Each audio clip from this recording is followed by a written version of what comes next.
Does Phil Foden get the credit he deserves?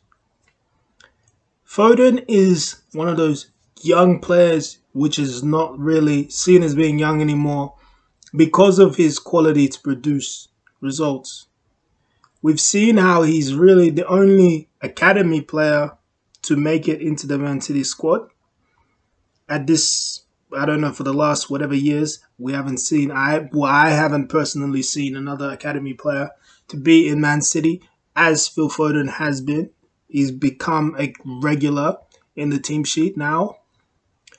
He's now cemented himself as he should have really gotten the best youngster. I know they gave it to Pedro, but I feel Phil Foden edges past Pedro. And maybe that's me not watching Pedro enough, but I would say even if I haven't seen Pedro enough, when I've watched Barcelona, I do respect it. But when I see Man City play with Foden, Foden looks like he's coming. He's a few more years and he's hitting the ground running more. Foden looks mint. If you were to, it's like a collection, man. Foden is one of the high players in this game too. There's certain players, you see them, they're young, but they're great at the same time. But their youngness kind of overshadows their greatness. So, example for Barcelona, Ansu Fati. Right? Excellent player, excellent this. However, injury prone, and his youngness overshadows his greatness. For Foden, I would like to say now, I think we're seeing that his youngness is stripping less. Is more now, we're seeing a phenomenal footballer. The man is worked well under the Guardiola system at Man City. He's progressed. He knows his place. If he transfers this type of work into England's squad when England go to the World Cup and he becomes a starter, which is always up for debate because he does have a high competition of who he's competing against.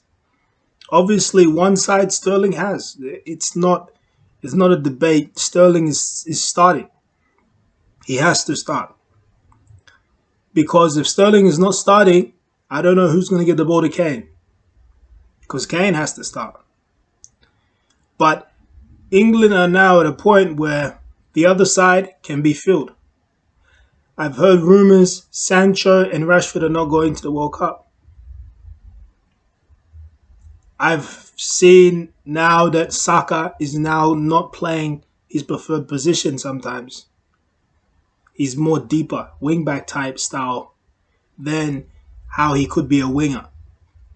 So that gives more opportunities to players like Foden, who you see has a phenomenal pressing ability. One of the best pressers in the game. When you've seen Foden, if you ever have seen Foden play for Man City, and he's in the forward position, he doesn't just hang around. He drops deep, finds the ball, moves around, finds picks his spots, just picking his spots, playing with the ball, getting into good areas, right? Then, when they are without the ball, he's direct, trying to be the first person to go all the way to the keeper.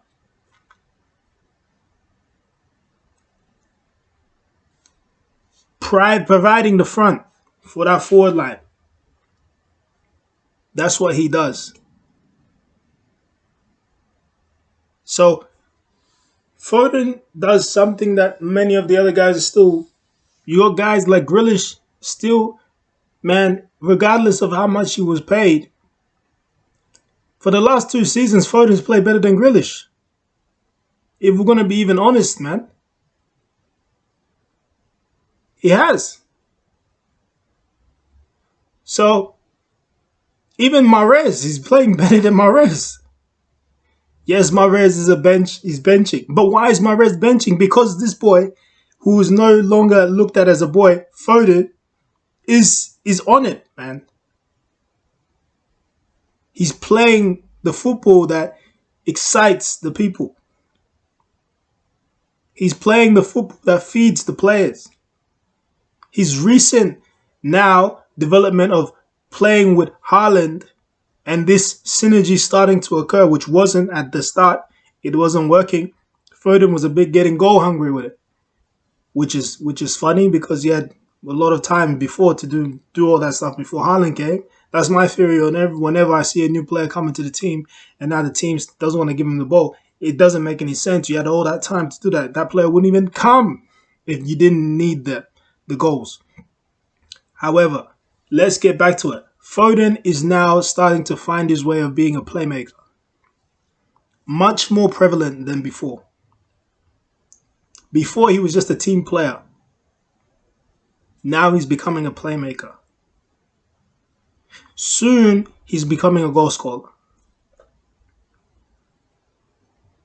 Then, if Man City can push it, they win a Champions League for once in ever. This will be amazing for Man City. He'll be a Champions League winner.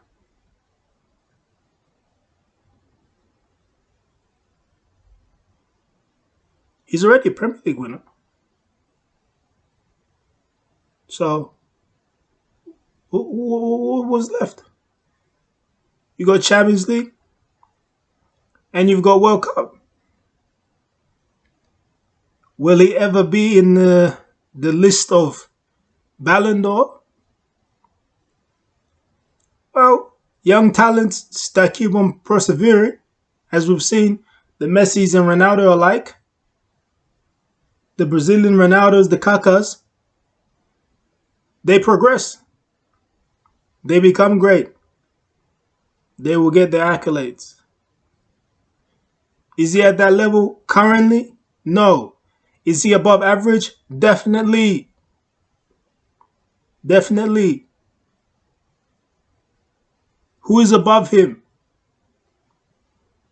The heavyweights. Who is below him? Middle tier players. So he's not an easy player. He's a decent, full-on player. So it's very spectacular for him to sign again for Man City now and be given that contract extension. I believe till 2027, which is something that's happening at Man City. They're signing a lot. They did Diaz last year, and I think Diaz goes until 2025-ish or 2027 as well. So they are really honing in these players that perform really marquee and saying, you know what, you stay. You be the building block for us. Every Lego piece we collect of all these new players, you build up and build up from that. And I feel that's good for them because they're dominating the Premier League right now. It's domination. When it is hard for your favorite team, whatever your favorite team is. So let's say you're not a Man City supporter. Whatever your favorite team is in the Premier League and their next fixture is Man City, what do you say? You say to yourself, wow, that's going to be a tough game for my team. For my team. You don't say your team's going to give Man City a tough game. Currently in the Premier League, that's not what you should say. You say that's going to be a tough game for my team. One of the reasons it's going to be a tough game for your team is because of the likes of players like Foden, the likes of De Bruyne, Bernardo Silva's, Gundogan. All these people form a heavy squad, which is on the bench.